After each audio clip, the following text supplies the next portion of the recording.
The Southern African Regional Environmental Programme is a USAID-funded project. The project's working within the Okavango River Basin, which is a trans-boundary basin occurring across Angola, Namibia and Botswana. The Okavango is subjected to quite clear ecological changes which are defined within hydrological cycles, and so we go through very clear wet and dry cyclic patterns, and those cyclic patterns vary between 18-year wet and dry cycles, so you might have 9 years of wet and 9 years of dry, but within those peaks and troughs of climate variability, then we have additional extremely wetter or slightly drier periods of 2 years as well. So we definitely experience extreme variability within our climate, and in terms of how climate change, human-induced climate change, affects that is really, really hard to pin down.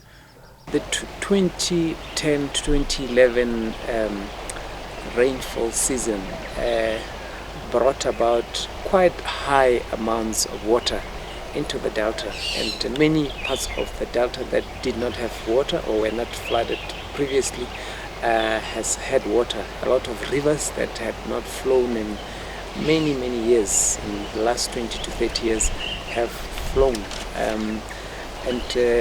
Over the last 20 years, a lot of infrastructure that has been built in and around Maung did not take into consideration the high levels of flooding that we are now experiencing. We've also seen a lot of people who had settled along the river, who had built their residences and houses along the river, having to move out because their houses were flooded, and having to relocate to higher ground permanently and incur a great cost of building new homes. The Sankuyo Community, whose river Mohokelo dried about 20 years ago and has never flown again. This village has been here for a long time, I think over 100 years or so. And the last water that I saw myself was in 1978. It went past us towards Mababi, and ever since, no water. We are engaged in tourism. You know, tourism goes with water. So our animals are moving away from the area to areas which have water. And people come to me as their chief and say, what is happening? I have problems with answering their questions. So why is the water not coming through our channel? We have no answers. The challenge now is for SAREP is to come up with a management plan for them that will address the water shortage situation for them, create opportunities that they can take advantage of to ensure that livelihoods, especially of those who remain in Sankuyo, actually remains viable or become viable to provide for them. And the other thing is that there's also a risk that if all the young people are moving out of Sankuyo, Sankuyo could become a ghost town.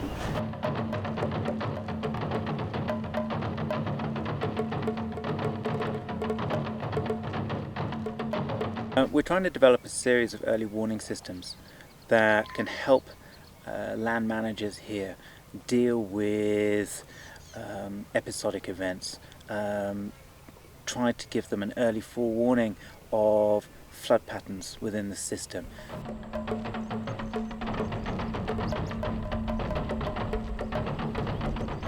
Now, the challenge in Sehithwa is that a lot of the flood resistant farms have actually been submerged underwater, and so the places where they can actually farm and grow crops, cereals, it's not available anymore. These areas that are flood recession areas actually serves also as a purpose of grazing areas for cattle and for wildlife. And because now these floodplains are submerged, it means that there's no grazing even for their cattle. And what it means is that the cattle would have to go elsewhere. When there is a grass at the lake, when the rain is raining there, is where our livestock can go there. But now it has already covered that grass. We are not happy with the water because it's full now.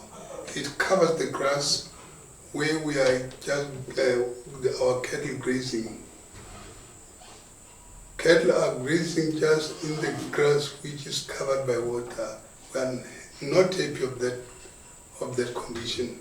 We're sitting on the end of the Great Rift Valley here, so the whole delta shifts and pivots and moves to a certain extent, and hippos open channels, and the whole dynamic suddenly changes from one year to the next. So say an area like Sehithwa has suddenly experienced a massive volume of water pushing through. Those channels have now opened up, and we can pretty much will say that the water is going to continue flowing in that direction next year. So if we got even more water that comes into the system next year, the flood situation that's happening in Sehithwa this year will probably be greater and exacerbated next year. I believe next year, if the water can come like this, the situation, it shows us that next year we are going to get a big problem.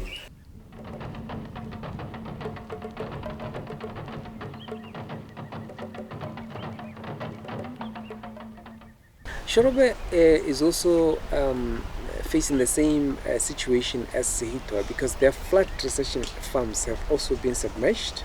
It means they cannot do flood recession farming this year because the flood has not receded.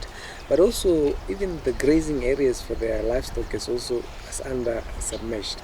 Shorobe is known for its basketry industry, and so a lot of their areas where they collect the palm leaves to actually do baskets is also submerged. In fact, the basketry cooperative has a palm plantation which is also submerged. So what the flood has actually done is reduced the areas where they can actually collect their palms for which they make baskets out of. SAREP is working with the basketry cooperative at Tini, at Shorobe, one to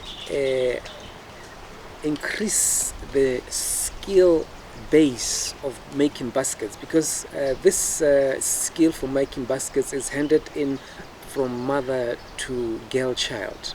However, because of the new education system where the girl child now spends a lot of time at school, there's not enough time for the mother to teach the girl child to actually weave baskets. So what we've done as SAREP is we've engaged master weavers from the Okavango region to come and train young girls in the Shorobe area to teach them how to weave baskets, but also to do other crafts out of the local materials that are with them.